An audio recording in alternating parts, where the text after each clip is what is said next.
As a boy, I traveled with a troupe of actors through the free cities. One day, in Mir, a certain man made my master an offer too tempting to refuse. He gave me a potion that made...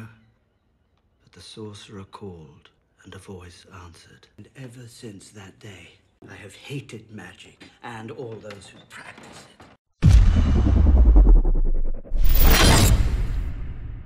Hello everyone!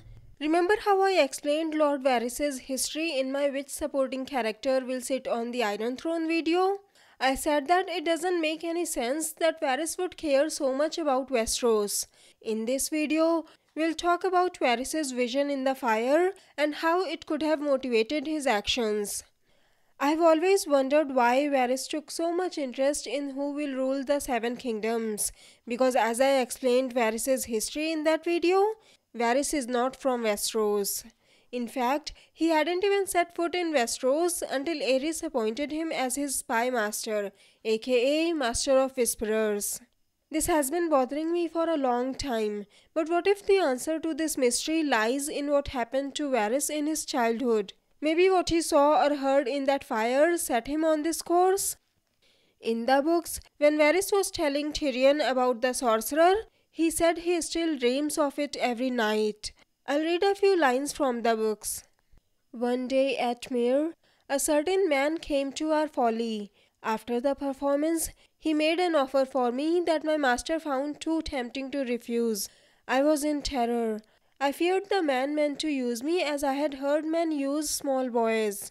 But in truth, the only part of me he had need of was my manhood. He gave me a potion that made me powerless to move or speak, yet did nothing to dull my senses. With a long hooked blade, he sliced me root and stem, chanting all the while. I watched him burn my manly parts on a brazier. The flames turned blue, and I heard a voice answer his call, though I did not understand the words they spoke. Yet I still dream of that night, my lord. Not of the sorcerer, nor his blade, nor even the way my manhood shriveled as it burned. I dreamed of the voice from the flames. Was it a god, a demon, some conjurer's trick? I could not tell you, and I know all the tricks. All I can say for a certainty is that he called it, and it answered. And since that day, I have hated magic and all those who practice it. If Lord Stannis is one such, I mean to see him dead. But what if it really was a god who answered that day? We know one god who likes sacrifices to the fire. In the show, Kinvara told Varys that she knew whose voice he had heard in the fire and what it had said. She asked him if he wants to know the name of the one who spoke. Everything is the Lord's will. We serve the same queen. If you are her true friend, you have nothing to fear from me. The thing is, the Red Priests only believe in two gods, the Lord of Light and the Lord of Darkness. They are afraid to say the Lord of Darkness's name for the fear of drawing his black eye upon them. So that leaves us with only one option. It has to be R'hllor. What if R'hllor appeared that day and spoke to them? We know Varys is afraid of that voice because he still dreams about it. What if R'hllor gave him instructions for what he needed to do, just like he gives instructions to his chosen ones, like Melisandre, Moqorro, etc. And we know R'hllor sends different visions to different people. He has different tasks for his followers. He sent Moqorro to Dany, but he also sent Melisandre to Dragonstone to help Jon. I already explained how he helped Jon in my Lord of Light video. What if R'hllor had a task for Varys too? What if Varys was also one of his chosen ones? Even if R'hllor spoke in another language, with the resources Varys has acquired in his later years, it wouldn't have been hard to find out what it meant. Abby Tabby has asked, what do you think the Lord of Light said to Varys? To answer this question, we will have to go back to see where his actions led and what he has been doing all these years. After the sorcerer tossed him into the streets, Varys slowly worked his way into a position of power. He made himself irreplaceable and gained enough influence with the rulers of Westeros to achieve what he wanted. We know he has been helping Dany in the show, and in the books, he has saved Rhaegar's son Aegon. So judging by his actions, it seems like he is trying to put a Targaryen on the Iron Throne. But the question is why? That's why I think whatever ruler spoke that day, it had something to do with Azor Ahai or the Long Night. Maybe that is the reason why he had been secretly plotting to put a Targaryen on the throne. Sean Kilaki said, "The biggest question I have about Varys is how he and Illyrio acquired 3 dragon eggs and why they gave them to Dany. Maybe it had something to do with what he heard in the flames." I completely agree with you, Sean. I think whatever Varys does always have something to do with what he saw in the flames, but it's not the same for Illyrio.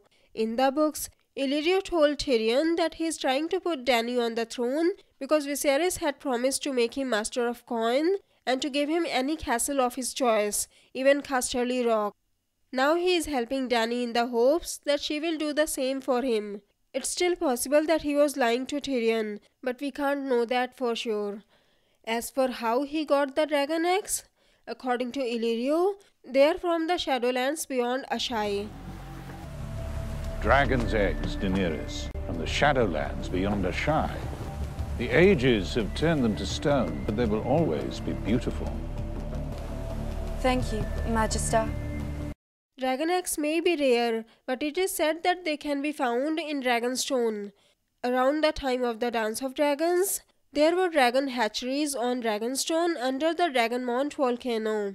But recently, after Loras Tyrell took back Dragonstone for the Lannisters in the books, Mace Tyrell said that Loras has searched every inch of Dragonstone, but he did not find any gold, gems, or dragon eggs. According to Euron, he had a dragon egg too, but he threw it into the sea. And Jorah has told Dany in the books that if Illyrio had known the eggs were like to hatch, he would have sat on them himself. Anyways, it's obvious that Varys wants a Targaryen on the throne. The only thing that confuses me is the way Varys said that ever since that incident, he hated everyone who practices magic, and it looked like he was against Stannis because of Melisandre. But maybe he told this to Tyrion to throw suspicion of him. Also, Varys was the one who fed into Aerys' paranoia and sowed discord amongst Rhaegar and the Mad King, which eventually led to their downfall. At first, I thought it meant Varys didn't want a Targaryen on the throne, but the more I thought about it, I changed my mind. We know Rhaegar had found something in the scrolls which made him think he should be a warrior. The most common theory is that he found something about the prince that was promised and thought this is why he should learn to fight, even though he never liked fighting. If anyone can find out what was in that scroll, it's Varys. So my theory is that Varys found out about the prince that was promised scroll, and he thought Rhaegar was Azor Ahai, and that's why he fed into Aerys' paranoia, so that Aerys would be removed from the throne and Rhaegar will be crowned as king. But Rhaegar ran away with Lyanna after the tourney and died later, which ruined Varys' plan. So Varys had to resort to the second option, that is, his son Aegon. That's why he saved Aegon, assuming that the child really is Aegon. Varys and Illyrio became friends a long time ago. Maybe Varys had Illyrio help Viserys and Dany as a backup plan, thinking Viserys could be the prince that was promised too. As for why the sorcerer chose Varys for his ritual, I have a theory for that too. As Melisandre has said again and again, there is power in King's blood. I have already discussed King's blood magic in my Why the White Walkers Only Turn Craster's Sons video. King's blood is really important for Melisandre's rituals too. She used Gendry's blood to kill Joffrey, Robb, and Balon Greyjoy in the show. She used Stannis to conceive her shadow babies. She also burned Shireen because of the King's blood in her veins. She would have burned Gendry too, or Edric Storm in the books, if Davos hadn't helped him escape. The only reason she saved Mance Rayder in the books was because she wanted to earn Jon's trust. Anyways, you get my point. Even though Melisandre has sacrificed common people to the fires too, sacrificing someone with King's blood is always more effective. And sacrificing just a part of her body to get such results, It indicates that Varys definitely has powerful king's blood in him.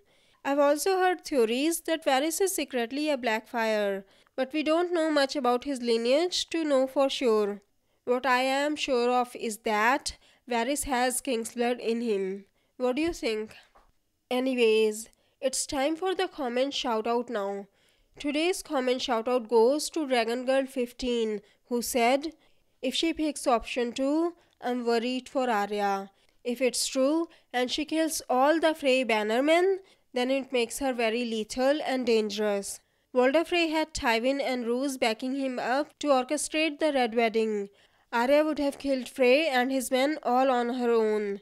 I love Arya and wouldn't blame her for doing this, but it makes me worry for her. I completely agree with you, Dragon Girl. If Arya manages to kill all the Freymen, it will make her very dangerous. I'm worried about her too, but it also gives me hope that Arya will be able to survive against worse odds. She is a badass and a survivor. She can survive almost anything. At least I hope she will. So, what do you think of these theories? Don't forget to tell us in the comments. If you like this video, please click on the like button below, share the video and subscribe to my channel. Have a great day. Bye bye. See you in my next video.